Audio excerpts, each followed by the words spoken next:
of your heart and the oceans of your heart and the frontiers of your heart until you finally come to the lotus feet of Krishna, Sham Sundar.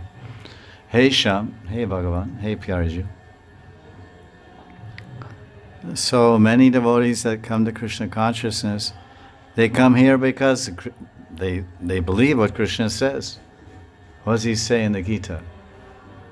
Oh no. No. Think of what I'm talking about.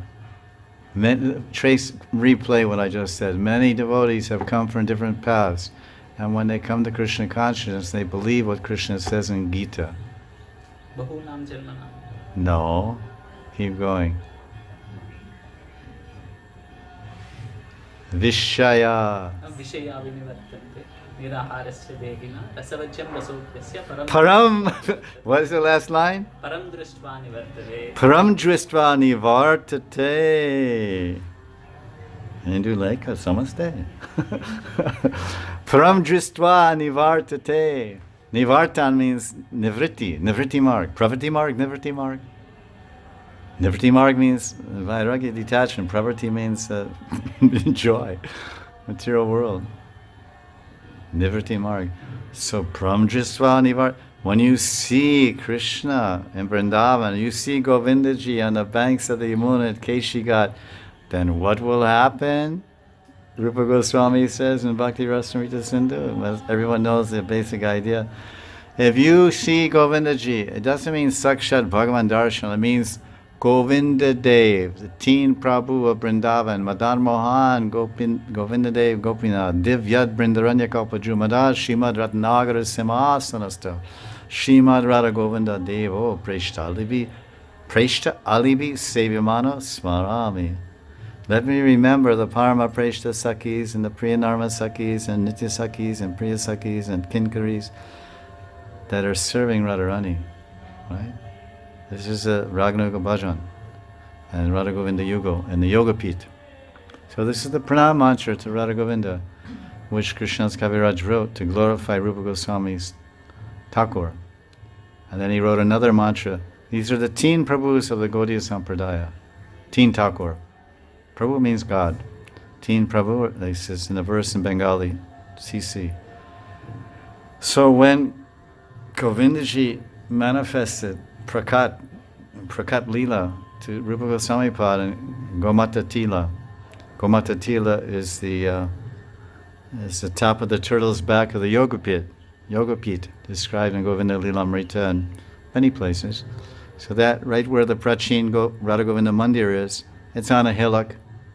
And when you come from the east side, you go up a hill like this. The location exactly is the Mahayoga Pit. It's called Govindastali Mahayoga Pit. Called the Keli Mandir. In Urdhvanaya Tantra, it's called Keli Mandir. It's also called Chandravali. No, it's called Radharani Saubhagya Mandir and Chandravali Doordarshan or something. Even she can't see it. She's very far away from it. It's called Keli Mandir. It's called Govindastali, the Mahayoga Pit. There are many different yoga pits in Vrindavan. Radhakund and Lita Kund, Madhyan Lila, and Pratak Lila and Nandagaon, Paschim Dishan. West side is Gupta Kund.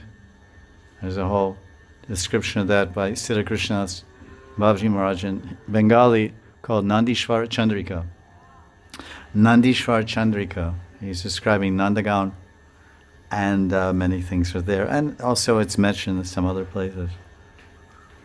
So the devotee gets a higher taste. So devotees come from different planes, and then they come to Krishna consciousness, and they see Govindaji, and they forget their attachment to society, friendship, and love.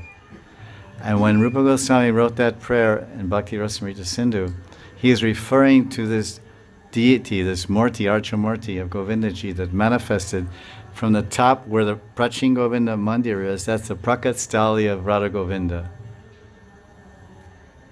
Prakat Stali means the manifestation place. That's where Govindaji was inside the ground. He was carved 5,000 years ago by Krishna's great grandson. And he was waiting for Rupa Goswami to come. He even gave darshan for some time, 5,000 years ago, because he's Radha Govinda, the Lord of the Yoga Pit. So they're in the Yoga Pit. I mean, Govindaji. Radharani came later. Janama Mata bought Radharani. Bhakti Ratnakar describes, chapter 5. So the devotee, I was following Raj Yoga. And our goal is a Brahman. So then someone said, oh, come to Hare Krishna Temple in Los Angeles, 1974. And I said, oh, the Murtis are very pretty. Because there must be some scars, I don't know, can't say. But I never knew. But when I had first taste, it was Param Drisvani Vartate. And I was a vegetarian for many, many years before that. And they said, oh, now we have the darshan and artik and class. And my friend was taking me there. He's like a Sunday feast type person, that type of follower. And I went like that. So we said, now they have a big vegetarian feast. I said, no, I don't eat all this sugar and ghee and all these things. Strict. So I just waited for him outside. And people walking away, hey, come on, what are you sitting here for? It's a great feast. There's halava, and I don't know what they're talking about. Halava and kheer and pakoras and chutney and many things we never see over here. So I said, okay, thank you. No, thank you. And everyone's looking at me, what's with him, I was just sitting there. And then they say, you want to go next week? I said, yeah, I'll go next week, but I'll bring something to eat because I was so hungry after the kirtan and everything.